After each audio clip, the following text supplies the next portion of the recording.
दोस्तों, क्या आप जानते हैं कि आज भी इस पृथ्वी पर कुछ ऐसे दिव्य महापुरुष जीवित हैं जिन्हें चिरंजीवी कहा गया है, यानी जो कभी नहीं मरते, और धरती पर अभी 8 चिरंजीवी हैं। इन 8 चिरंजीवियों में एक नाम ऐसा है जो आज भी धरती पर कहीं तपस्या में लीन है। वो है भगवान परशुराम। वही भगवान परशुराम जो कर्ण, भीष्म और गुरु द्रोणाचार्य जैसे महान योद्धाओं के गुरु रहे। वही भगवान परशुराम जो अब भी भगवान विष्णु के अंतिम अवतार कल्कि का इंतजार कर रहे हैं, क्योंकि वही उन्हें आने वाले समय में शिक्षा और दिव्य अस्त्रों का ज्ञान देंगे। भगवान परशुराम की कहानी सिर्फ युद्ध और शक्ति की नहीं है, बल्कि यह कहानी है न्याय, धर्म और आत्मसंयम की। इनका जन्म हुआ था ऋषि जमदग्नि और माता रेणुका के घर। इनके बचपन का नाम था राम, एक शांत, आज्ञाकारी और धर्मप्रिय बालक। राम बचपन से ही अपने पिता के आदेशों का पालन करते थे और आश्रम के कार्यों में लगे रहते थे, लेकिन उनके भीतर न्याय और धर्म की एक अग्नि हमेशा प्रज्वलित रहती थी। एक दिन की बात है जब उनके पिता आर्षि जमदग्नि ने एक कठोर परीक्षा ली। उन्होंने अपने पुत्रों से कहा कि वे अपनी माता रेणुका का वध करें, क्योंकि उनके मन में क्षण भर के लिए एक सांसारिक आकर्षण उत्पन्न हो गया था। सभी पुत्रों ने मना कर दिया, पर राम ने बिना प्रश्न किए पिता की आज्ञा का पालन किया। उन्होंने अपनी मां का सिर काट दिया। तब ऋषि जमदग्नि प्रसन्न हुए और बोले, पुत्र, वर मांगो। राम ने कहा, पिताजी, मेरी मां को जीवन दान दीजिए। पिता ने वर दिया और माता पुनर्जीवित हो गई। ये घटना राम के जीवन की दिशा बदल देने वाली थी। यह वही दिन था जब उन्होंने समझा कि आज्ञा, धर्म और करुणा तीनों को एक साथ निभाना कितना कठिन है। समय बीता और एक दिन राम ने यह निश्चय किया कि वे भगवान शंकर की कठोर तपस्या करेंगे। वे जंगलों में गए, ध्यान और उपवास में लीन हो गए।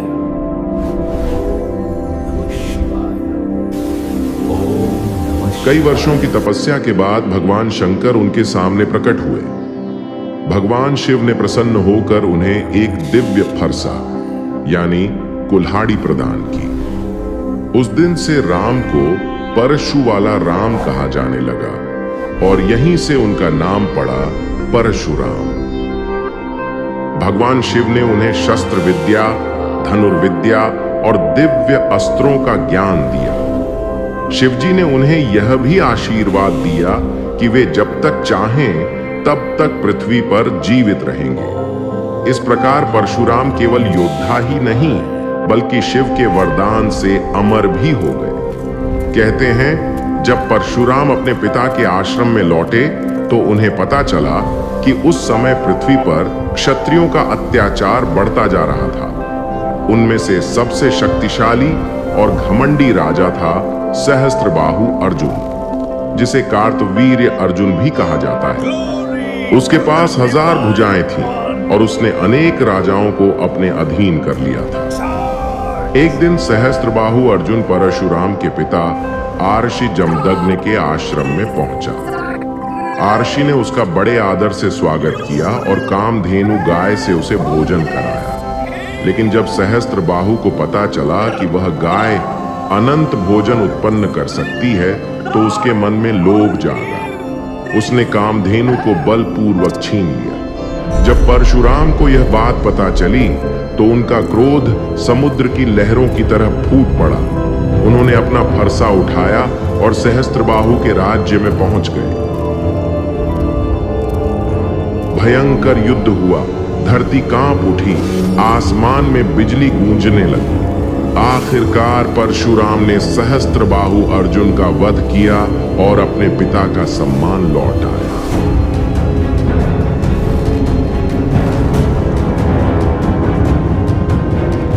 लेकिन कुछ समय बाद सहस्त्रबाहु के पुत्रों ने बदले की भावना से परशुराम के पिता आर्षि जमदग्नि की हत्या कर दी। जब परशुराम लौटे और अपने पिता का निर्जीव शरीर देखा तो उनके भीतर का क्रोध ज्वालामुखी बनकर फट पड़ा। उन्होंने प्रतिज्ञा ली कि जब तक पृथ्वी पर अन्यायी क्षत्रिय रहेंगे वे उन्हें समाप्त करते रहेंगे। कहा जाता है कि उन्होंने एक नहीं बल्कि 21 बार पृथ्वी को क्षत्रिय विहीन कर दिया।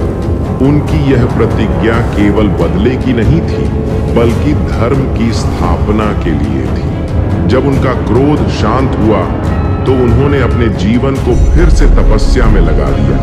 उन्होंने महेंद्र पर्वत पर अपना आश्रम बनाया जहां वे महान योद्धाओं को शिक्षा देने लगे। उनके शिष्यों में थे भीष्म पितामह, गुरु द्रोणाचार्य और महारथी कर्ण। इन तीनों ने आगे चलकर महाभारत जैसे महान युद्ध में महत्वपूर्ण भूमिका निभाई।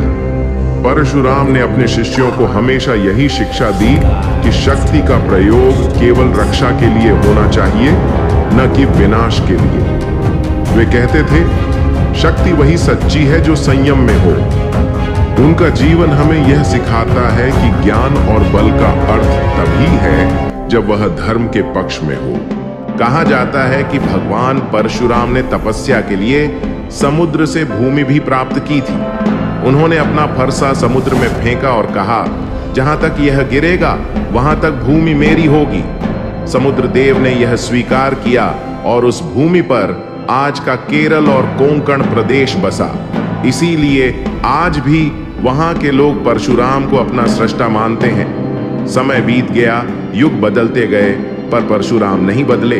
वे आज भी जीवित हैं, महेंद्र पर्वत की किसी गुप्त गुफा में ध्यान और तप में लीन। शास्त्रों में लिखा है कि जब कलयुग अपने चरम पर पहुंच जाएगा और जब अधर्म की जड़ें गहरी हो जाएंगी, तब भगवान विष्णु अपने अंतिम अवतार कल्कि के रूप में प्रकट होंगे और तब परशुराम स्वयं आकर उन्हें दिव्य अस्त्रों का ज्ञान देंगे, उन्हें धर्म की पुनर्स्थापना के लिए तैयार करेंगे। भगवान परशुराम आज भी प्रतीक्षा में हैं। प्रतीक्षा उस दिन की जब सत्य फिर से उठेगा, जब अधर्म का अंत होगा और जब धर्म का सूरज फिर से इस धरती पर चमकेगा। भगवान परशुराम की कहानी हमें यह सिखाती है कि क्रोध भी तब पवित्र हो सकता है जब वह अन्याय के विरुद्ध हो, और शक्ति तब सार्थक है जब वह धर्म की रक्षा के लिए उठे। उन्होंने हमें यह दिखाया कि विनम्रता और वीरता साथ चल सकती है। और शायद आज भी किसी पर्वत की निस्तब्ध गुफा में भगवान परशुराम ध्यान में बैठे हैं, आंखें बंद, मन शांत, पर हृदय में अब भी वही प्रतीक्षा जल रही है, धर्म के जागने की, सत्य के लौट आने की, और उस दिन की जब कल्कि प्रकट होंगे और वे अपने गुरु का आशीर्वाद प्राप्त करेंगे।